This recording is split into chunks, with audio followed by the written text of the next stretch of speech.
I spent literal tens of minutes on Google answering this question, so now buckle up. Since the beginning, there have been two ways to go very fast at Magic the Gathering. Wizards hates one of them. The first way is aggro. This is playing a lot of very small creatures and cheap spells to overwhelm your opponent with damage. You can think of it like challenging your friend to an arm wrestling contest, but then you flick them in the eye and slam their hand down before they can react.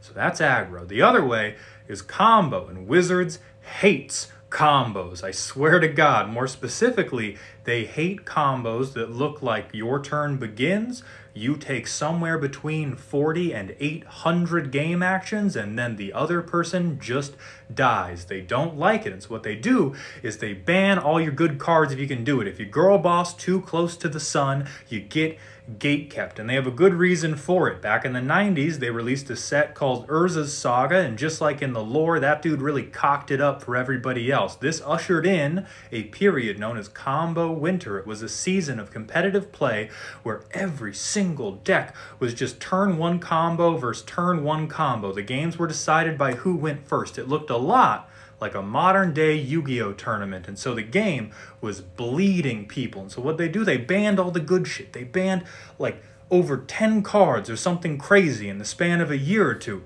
And then that settled down combo for a while until 2003, when the goblins and the artifacts started to get everything out of hand. So they banned Tinker, and they banned some more stuff. And then that lasted until 2006, at which point they had to ban Second Sunrise because there was a deck literally called Eggs that somehow worked. And there was probably even more stuff that wasn't on page 1 of Google. Now, obviously, combo still exists as an archetype, but Wizards only really allows combo to exist under the following caveats. A well-timed counterspell must fold you like laundry. I'm talking about Force of Will, Counterspell, Pact of Negation, if you're in Commander, whatever. It has to absolutely wreck your shop if you do not have another counterspell to respond to it with. Or secondly, if your combo is cheating a creature to the field, like Reanimator in Legacy or Show and Tell in Legacy or half the stuff in Legacy, there must exist responses that will level the playing field and set the board back to even. So if your combo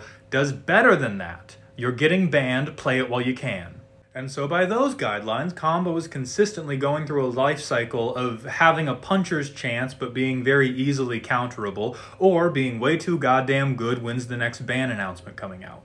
In contrast to this perpetual cycle of death, rebirth, and re-death for the combo decks, aggro has died a very slow and painful death, particularly outside of top-level competitive play. And I believe this is due to power creep in two areas. The first area is answers. The stuff that deals with little creatures has improved much more than the little creatures have over the years, with the exception of Curious George's cousin, Kleptomaniac Kyle. But even he is getting shut down by something like Fury. Go play an aggro deck in Modern. See what happens. Catch these lava hands or whatever the fuck he has. It's real bad. Or, if we want to pour salt in a more recent wound, get Orcish Bowmastered on.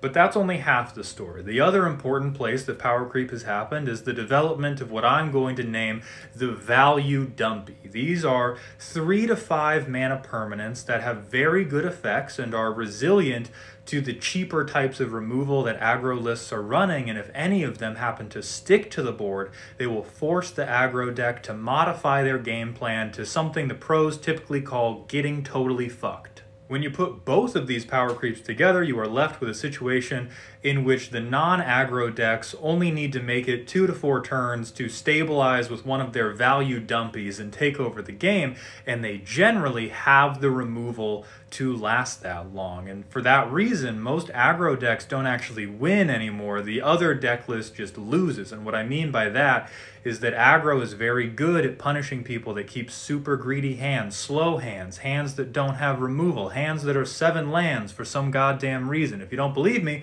go to the Arena Best of 1 ladder and find out. And then go to the Arena Best of 3 ladder and see how all the red decks just disappear. The exception to that is Pauper, where burn aggro kind of runs most of the show, and that's because not only are the best answers are out of their reach, but pretty much all the really good value dumpies are completely out of their reach. And so the other colors don't have the same level of incredible answers, but they still have pretty good answers. But more importantly, they do not have the same absolutely bogus 3 to 5 mana permanence to stabilize to. Even the blue-black mid-range version is using stuff like Tolarian Terror, which will normally come down for 3 mana or 4 mana because of bullshit graveyard shenanigans, but it's not nearly as good as just flopping out Sheoldred and the One Ring or Karn or some dumb shit.